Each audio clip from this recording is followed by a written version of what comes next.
Hello. My fiancée went camping with her ex and then posted online.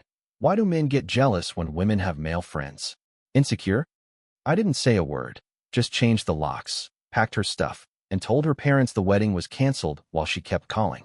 My name is Jason, I am 33, and I work as a bartender at a busy place in downtown Houston. My schedule is the opposite of most people. I start work when everyone else is finishing their day, and most nights I get home well after midnight. It is loud, fast-paced work, but the money is decent and I have been doing it long enough that the routine feels normal. My fiancée is Jessica, 31. We had been together a little over 3 years and engaged for about 8 months. We were living together in a small house we were renting on the west side of Houston. Most of the wedding planning was already done, deposits paid, date locked in. From the outside, it probably looked like we were already settled. Jessica could be extremely charming when other people were around. Friends loved her.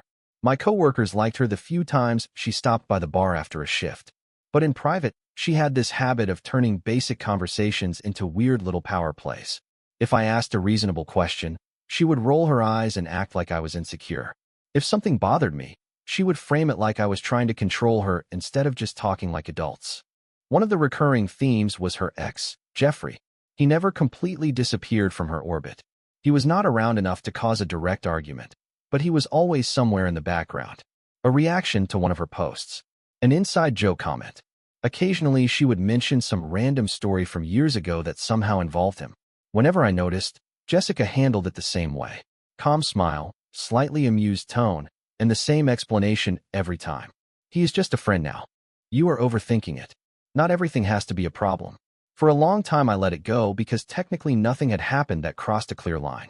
Being suspicious is not the same thing as having proof, and I did not want to be the guy who turns every social media interaction into an interrogation.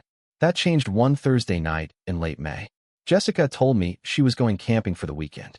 She said it casually while leaning against the kitchen counter, scrolling through her phone like it was the most normal plan in the world. Just a quick trip out of the city, she said. Fresh air, hiking, no stress before another long week of work. So I asked the obvious question. Who exactly are you going with? She paused for a moment before answering, and that tiny pause told me everything I needed to know about where the conversation was about to go. She looked at me for a second, then gave that same half-amused smile she always used when she thought I was about to say something she could dismiss. Jeffrey, she said. Not a group. Not coworkers. Not some mixed friend trip where his name just happened to be included. Just Jeffrey. I waited a moment because sometimes people realize how something sounds once they actually say it out loud. Jessica did not look embarrassed or awkward though. If anything, she looked slightly irritated that I was even processing the information. I asked the next obvious question. Just you and your ex are going camping together for the weekend. She shrugged like I had just commented on the weather. Yes, we have been friends for years. You know that. The tone was already shifting. Not defensive yet, but close. The kind of tone that suggests the problem is not the situation. The problem is that you noticed the situation. I kept my voice calm because the goal was clarity, not a fight. I said I did know they were technically still friends, but a private weekend camping trip with an ex is not a small detail to casually drop 2 days before leaving, especially when you are engaged. Jessica rolled her eyes immediately. This is exactly what I mean, she said. Why do men always get weird about women having male friends? I pointed out that Jeffrey was not just some random friend from work or the gym. He was someone she used to date seriously. That changes the context. She laughed a little at that. Not a nervous laugh. More like the kind of laugh someone gives when they think they just won an argument. It only changes the context if you are insecure. That word again. She used it a lot. It was her shortcut for ending conversations she did not want to have. If a boundary made her uncomfortable, the other person was insecure. If someone questioned her decisions, they were insecure. I asked one more question. Did Jeffrey invite you, or did you invite him? Jessica looked at me like the answer should have been obvious. He invited me. We used to go camping all the time when we were together. He found this place a few hours outside the city and thought it would be fun. The way she said it made something very simple click in my head. She did not think this was inappropriate. She thought the only inappropriate part was that I might have a problem with it. At that point, the conversation could have gone in a few directions. She could have paused and reconsidered how it sounded. She could have offered to bring someone else along. She could have acknowledged that maybe a private camping trip with an ex while engaged might be worth discussing. None of that happened. Instead, Jessica leaned back against the counter, crossed her arms, and started explaining the situation to me like I was the one struggling to understand something basic. Jeffrey and I ended on good terms, she said. We realized we were better as friends. Adults can stay friends with their exes. It is not that complicated. I told her that being polite with an ex is normal. Running into them occasionally is normal. Even grabbing coffee once in a while would not have raised alarms. A private weekend trip in the woods together is a different category. She sighed in this exaggerated way like she had heard the same boring complaint 1,000 times before. It is camping, Jason, not a honeymoon. I did not raise my voice. I did not accuse her of cheating. I just said that most people would see why their fiancé might not be thrilled about that setup. Jessica immediately latched onto the word thrilled. So now I need permission to see my friends. That was the move she always made. Take a very specific situation and inflate it into some broad argument about freedom and control. I told her it was not about permission. It was about respect and basic relationship boundaries. If the roles were reversed and I told her I was spending a weekend camping with a woman I used to date, I seriously doubted she would shrug and wish me a nice trip. She did not even hesitate. That is different. I asked how. Because I trust you, she said, which somehow made the statement even more ridiculous. Then she added something that stuck with me. You are acting like something is going to happen. That says more about you than it does about me. That was the moment I stopped trying to convince her of anything. Because the issue was not the trip itself anymore. The issue was that she genuinely believed the only problem in the room was my reaction. I stopped arguing after that. Not because she convinced me. It was actually the opposite. The conversation made it very clear that we were not even discussing the same reality. In my head, an engaged couple should have some obvious boundaries with former partners. In Jessica's head, the only boundary that mattered was whether she personally felt like doing something. And she clearly did. So I changed my approach. Instead of trying to debate the logic of the situation, I just nodded and said, all right. She looked slightly surprised by that. All right, she said. Yeah, I said. If that is what you want to do, go ahead. For a second, I think she expected another round of pushback. When it did not come, her posture relaxed. The conversation ended right there, which in hindsight says a lot about what she wanted from it. Jessica did not want a discussion. She wanted me to protest so she could label it insecurity. Without the argument, there was nothing for her to win. The next day, she packed a couple bags in the afternoon. Camping gear, clothes, some hiking boots she had barely used since we moved to Houston. She was moving around the house like everything was completely normal. Right before she left, she made one last comment. You really should work on that jealousy thing, Jason. It is not a good look. I did not respond. I just told her to drive safe. She left around 4 in the afternoon. I watched her car pull out of the driveway and disappear down the street. Then the house got quiet. I worked that night like usual. Friday nights at the bar are chaos, which honestly helped. When you are mixing drinks for a packed room and dealing with 20 different conversations at once, you do not have much mental space left to think about your personal life. It was close to 2 in the morning when I finally got home. Out of habit more than curiosity, I opened my phone while sitting at the kitchen table. Jessica had already posted something online. It was a photo of a campfire with 2 chairs next to it and trees in the background. Nothing dramatic. Just a normal-looking campsite picture. But the caption under it caught my attention immediately. Why do men get jealous when women have male friends? Insecure much. And just like that, the situation stopped being a private disagreement between 2 people. I stared at that caption for a minute longer than I expected to. It was not just the words. It was the timing. She had been gone maybe 6 hours and already decided to turn the situation into a public statement about insecure men. The photo was obviously staged too. 2 chairs facing the fire. Not exactly subtle about the fact that she was out there with someone. My phone kept lighting up while I looked at it. A couple of mutual friends had already liked the post.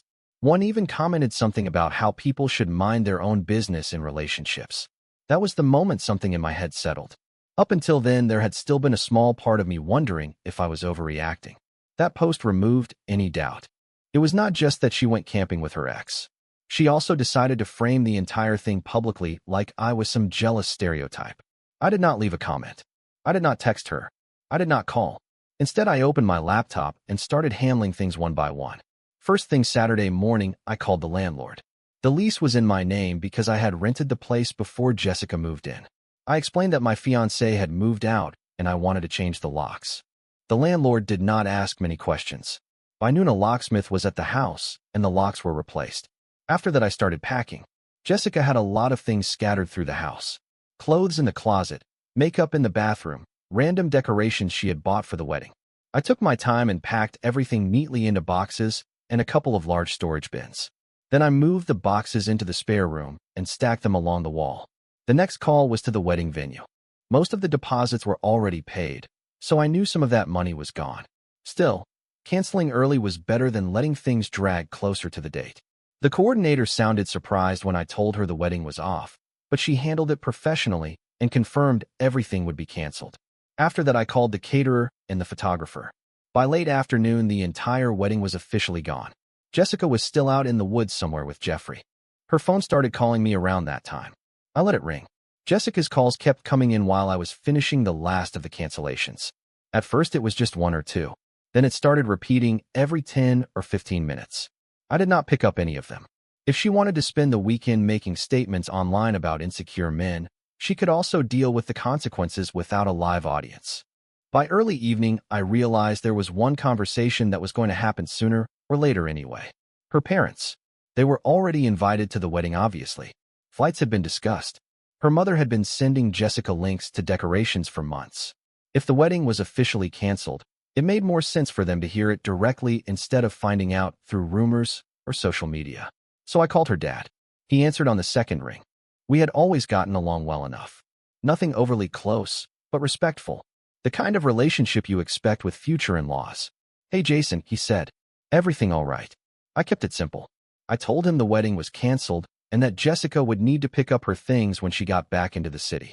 There was a long pause on the line. He asked what happened. I explained the situation calmly. That Jessica had gone on a weekend camping trip alone with her ex. That she posted about it online while framing the situation like I was the problem. And that after thinking about it, I decided it was better to end things now rather than ignore what that meant for the future. Another pause. Then he sighed. He did not argue with me. He did not defend her. He just said he appreciated me telling him directly and that he would talk to Jessica once she had cell service again. We ended the call a minute later. When I set my phone down, there were already 4 more missed calls from Jessica. A few minutes after that, the phone started ringing again. The next time Jessica called, I answered. The moment the line connected, she started talking. Where are you? Why are you not answering your phone? Why is my dad texting me asking if the wedding is canceled? She sounded irritated more than worried. Like the situation was an inconvenience instead of something serious.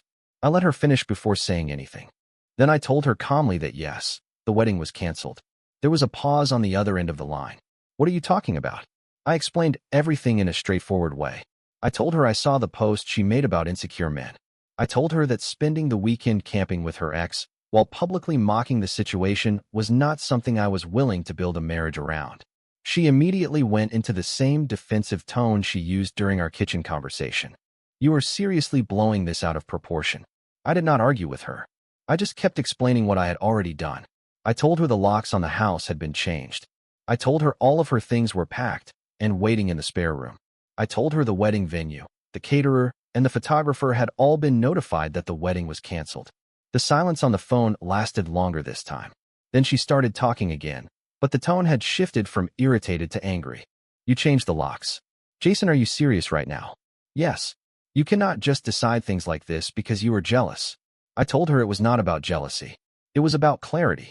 She made her priorities clear when she chose that trip and that post. I made mine clear by deciding I was done.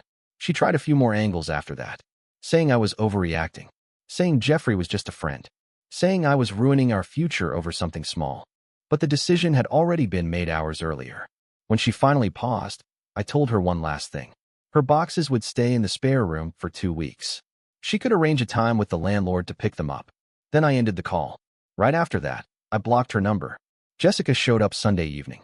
I was in the living room when I heard a car pull into the driveway. A few seconds later, there was loud knocking on the front door. Not normal knocking either. The kind where someone is already angry before the door even opens. I walked over and opened it. Jessica was standing there with a backpack and a duffel bag slung over her shoulder. She looked tired, dusty, and extremely irritated. The moment she saw me, she started talking. What the hell is wrong with you? I stepped outside and closed the door behind me before answering. I did not want the argument echoing through the house. I told her everything I had already explained on the phone still stood. The wedding was canceled. Her things were packed. The locks had been changed. She immediately tried to push past me toward the door. I need to get my stuff. Your stuff is already packed, I said. That only made her angrier. This is insane, Jason. You are acting like a jealous psycho because I spent a weekend with a friend. I did not react to the insult. I just opened the door and pointed down the hallway toward the spare room. Your boxes are in there. Jessica walked in and stopped when she saw the stack of boxes along the wall. Clothes, shoes, decorations, small furniture pieces she had brought when she moved in. Everything was neatly packed. For a second, she just stared at them. Then she turned around and started arguing again. You actually went through my things while I was gone. Yes. You called my parents. Yes. You canceled the wedding without even talking to me first. I told you exactly why I did it. Her voice kept getting louder while mine stayed the same. This is unbelievable, she said. You are throwing away 3 years because you cannot handle the fact that I have male friends. I told her again that she was free to have whatever friends she wanted. She just was not going to do it while being engaged to me. The conversation went in circles for a few minutes after that. Eventually, I picked up one of the boxes and carried it to the front door. Her car was still sitting in the driveway. The message was clear. Jessica stood there for a moment watching me carry the first box outside. I placed it on the driveway next to her car and walked back inside for the next one. I did not rush. I just moved steadily back and forth between the spare room and the front door. She followed me the second time. You are seriously doing this right now? Yes, I said. She crossed her arms and leaned against the wall while I picked up another box. You are going to regret this, Jason. Maybe, I said. But not today. That answer seemed to irritate her more than anything else I had said all evening. She kept trying to pull the conversation back into the same argument we had already gone through 3 different ways. You are blowing this way out of proportion. I did not respond. You are acting like I cheated on you. Still nothing. All I did was go camping with a friend. I carried the third box outside and set it next to the others. By that point, the stack was starting to take shape in the driveway. Clothes, a couple storage bins, a bag with her makeup case inside. Everything she had moved into the house over the past 2 years was slowly making its way back out. Jessica eventually stopped arguing and just watched. The anger was still there, but it was mixed with something else now. Confusion, maybe. She clearly expected the situation to turn into a long fight, where she could keep pushing the same points until I gave in. Instead, it was just logistics. Once the last box was outside, I stepped back toward the door. That is everything, I said. She looked at the pile, then at me. You are really ending it like this? Yes. For a moment, it seemed like she was about to start another argument. Instead, she grabbed the first box and shoved it into the back seat of her car. Neither of us said anything while she loaded the rest. When the trunk was finally closed, she stood next to the driver's door and looked at me one last time. You are going to look stupid when people hear about this. Maybe, I said. Then she got in the car, started the engine, and drove away. The house felt strange after she left. Not empty exactly, just quiet in a different way. Jessica had always filled the space with noise. Music playing from her phone, videos in the background, constant commentary about whatever she was looking at online. Now it was just the hum of the air conditioning and the occasional car passing down the street. I locked the door and walked back into the living room. For a few minutes, I just sat on the couch thinking about how quickly everything had collapsed. 3 years together, months of wedding planning, all of it ended over the course of a single weekend. But the truth is, it did not really end because of the camping trip. The trip just made the underlying problem impossible to ignore. Jessica believed that any boundary she did not personally agree with automatically meant insecurity. That mindset might work in casual dating, but it does not work when you are building a life with someone. Marriage only functions if both people understand that certain lines exist.